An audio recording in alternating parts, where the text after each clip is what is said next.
So M. Night Shyamalan is back with his new thriller Glass, and does he have what it takes to give us a new classic or another mediocre disappointment? Let's find out.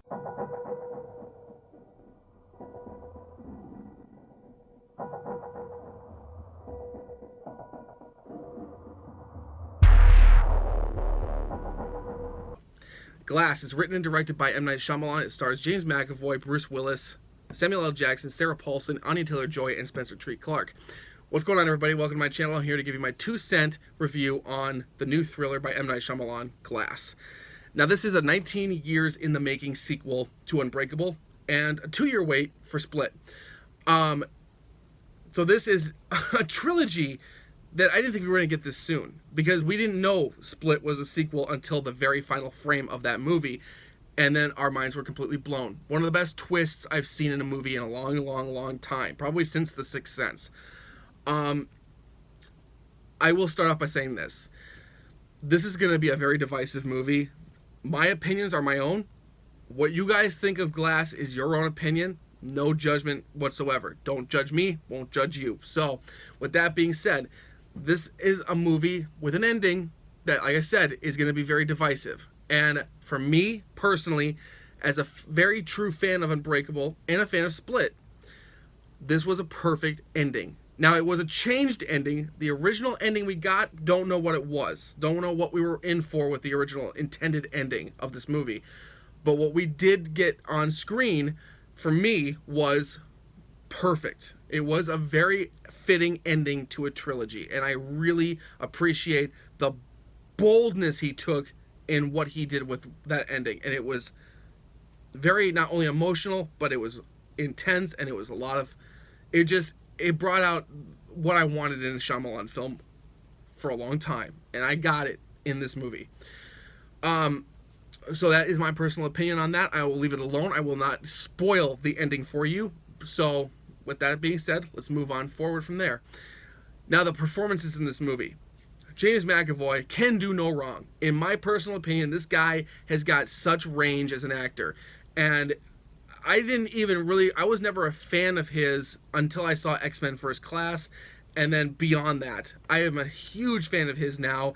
And his performance in this movie just completely, this needs to be an award-winning performance. I mean, not only is it the role of his career, but man, this guy should have been winning awards for this movie. What happened? Why was this not recognized by the Academy? If it's not, by the time we come up to this year's Academy Awards, and his name is not mentioned in this, I'm done. I know I said that already with Toni Collette in Hereditary, and her name wasn't even mentioned, and that pissed me off enough as it was. But James McAvoy is such a great actor, and he crushes it in this movie.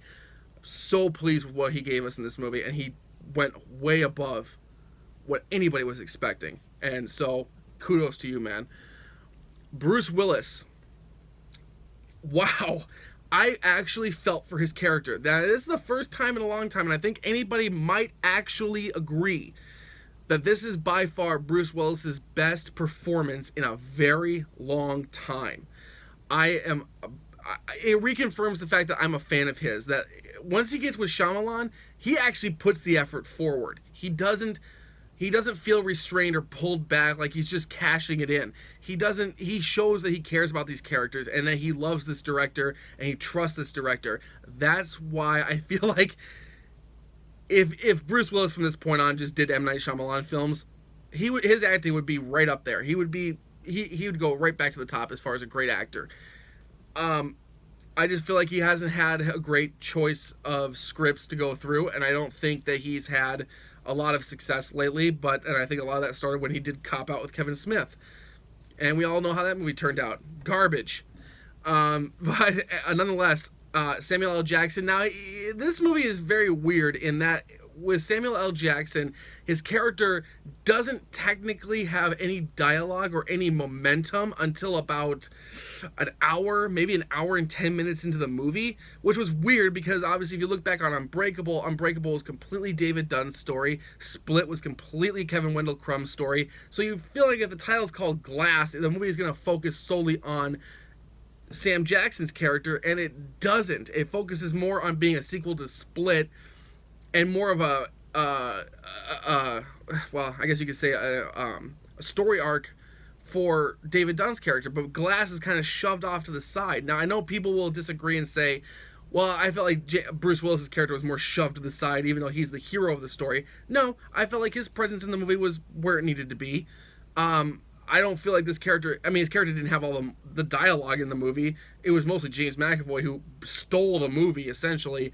But I think that I don't feel, in my personal opinion, that Bruce Willis or Samuel L. Jackson needed to have that much dialogue to sell the movie. I mean, their characters is what sold the movie. The fact that these two are back on screen together is what sold the movie. For anybody. It doesn't matter if they don't have a whole lot of dialogue, and I know that's some people's gripes. Whatever. I don't care. Nonetheless, this movie still rocked my socks. I was off the walls, excited for each scene as they were coming at me. Now, does this movie slow down? It slows down, but it still held my I'm starting to draw blanks already. It held my interest. It kept me interested and invested no matter what. No matter how slow the movie came down to, I was still invested, and I still wanted to see what was going to happen next. This is a very character-driven piece. If you're going into this movie expecting it to get Marvel level exciting, you're going to be so disappointed. This is a total character study of a movie. It is not meant to go up against the likes of the MCU or the DCEU. This is on its own. And that's what I love about this movie, is that it grounds it so much in reality that these characters don't need to have these over-the-top powers. They don't need to have buckets of money being thrown at them so they can create these things. It's so realistically on the nose that that's what makes me love this trilogy and makes me look forward to these types of films as opposed to the MCU, because the MCU is kind of like, you just know, it's like, okay, there's no way you could have built this technology within so much time between film and film. It's just ridiculous in my mind, and it got more over the top as we got, but we still accepted it. For some reason, people are having a hard time accepting this movie for what it goes for. Why? But yet we have no problem accepting all the things they do in the MCU. Like, if you look at Tony Stark, every movie his suit advances, and you're just kind of like, nanotechnology? It's like, really? How did you get your hands on that kind of equipment when before you were still building your suits? It's like, it makes no sense. It was kind of dumb in my opinion. And it needed to be fleshed out. But the fact that we get very fleshed out characters in this movie, the fact that this movie is a total character piece, makes me more invested. It makes me want more. MCU gives you everything you want from the trailer. This movie the trailer gave me, it left me wanting more than the MCU trailers. That's the difference for me with the MCU and now I guess they're calling it the East Rail 177 trilogy, which is actually kind of a good idea. Is this a true reform? Is this by far my favorite Shyamalan film? No, not at all.